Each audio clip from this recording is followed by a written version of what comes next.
Jamaare heɗitoɓe assalamu aleykum, miɗo wondi e Modibbo Abdoulmoumini Ousmane, ɗum Modibbo nden bo limanjo julirde Jumɓare fattude Nasarawo. Min jewtay ha dow ko leddi ndi wontiri. Modibbo min jaɓɓake ma. Madallah, mi yettima Simala Abdourahmane. Assalamu aleykum wa rahmatullahi ta'ala wa barakatuhu. To Allah seni nda ayini nda ko leddi wontiri, nda ha darke en naati kadi ummingo bana wankore. To an bana hayigo ma kam wankore hani waɗe? To assalamu aleykum wa rahmatullahi ta'ala wa barakatuh. Wai Mala Abdourahmane wato ɗon mbiya falyata bidul a'ilu bi gayri ɓi adama to ayi o siki fo yaɓama on.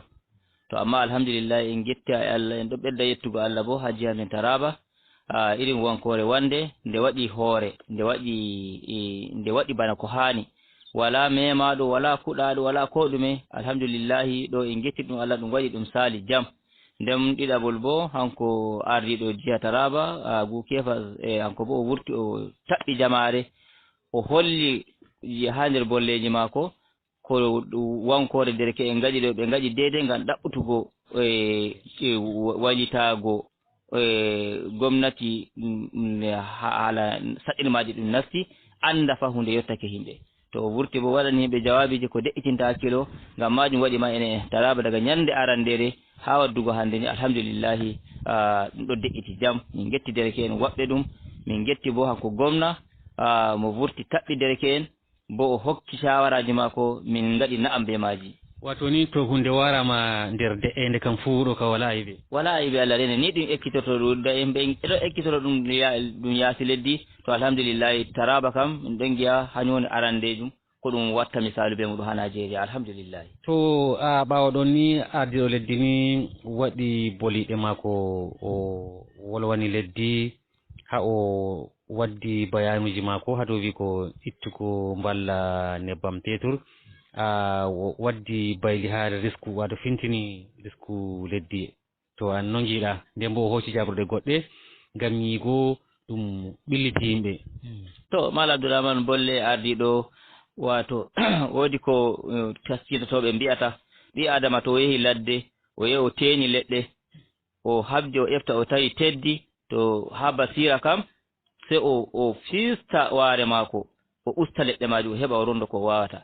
An ko ardiɗo leddi o waɗi anniyaji mako boɗɗi o ittitini wallinde nyebbam ɗo ngam o ɗonno yeygo nonnon latata kayru. To amma ko hani kam nde a efti a tawi ɗum waddai kayru to so o lorna ɗum kanjum kam o hosa laabi goɗɗi feere dede ko wawata waddugo risku leddi. Amma ɓiɓɓe Nigeria hande anduɗo be mo anda, gonɗo nder wuuro be mo wala nder wuuro fuu yaasi ladde fuu ngendam ma ko Allah jongitiɗa ha dow ko shafi nebbam petur ɗo.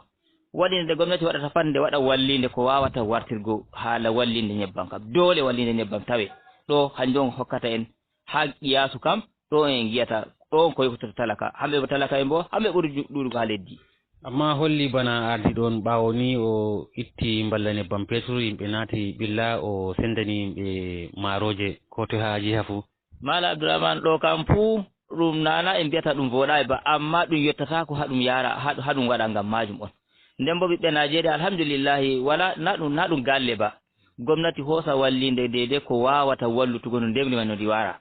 Amma gomnati fota wigo ñamna himɓe ɗo ka pat ceede ɗum ho'ata maroje ɗum mbiyata ɗum ɗo waɗa ɗo go'o ni ƴella majum ɗum mbara ɓalli himɓe to ɗum hokkana ɗum himɓe to ɗum yettotono ɗum ma. Amma walakin ɗum yettatako Mala Abdourahmane, famɗi masin nder himɓe heɓoɓe ɗum wurtinama ngam maɓɓe nden bo famɗi masin heɓoɓe ɗum. Ngam majum komin toroto gomnati jiya be gomnati tarayya fu ɓe mballa no ndemri hoyirta, kare ndemri hoya to ɗo ɓurani himɓe be wiugo gomnati wawan waddugo hunde wonde feere ko wawata heɓugo himɓe heƴata himɓe. Ɗo mino kam min dokkata gomnati shawara nga jiha be nanta nga ardinga leddi gaba ɗaya. To jonta holli on ɗo o wi wankore wato waɗoɓe wankore ɓe ɗacca ɗum nden bo yonde ɗo maɓɓiti, holli an kam to a yiide e mako kanka gaddantamo no? Ɗo on komi waddantamo o habdan o habdirta fuu o ño'a ko o ño'ata fuu o maɓɓa gite mako no hani fuu o lorna wallinde ngam ñebbam petuɗam ko o wawata fama mino ka komin paami ngendam ɓiɓɓe Nigeria pat 90% fuu ɗon jongiti ha ñebbam ɗo. Hoyende nebbam hanjum on hoyende risku leddi, saɗɗinma nebbam ɗo Allah seni Mala Abdourahmane hanjum woni saɗɗinma leddi gaba ɗaya.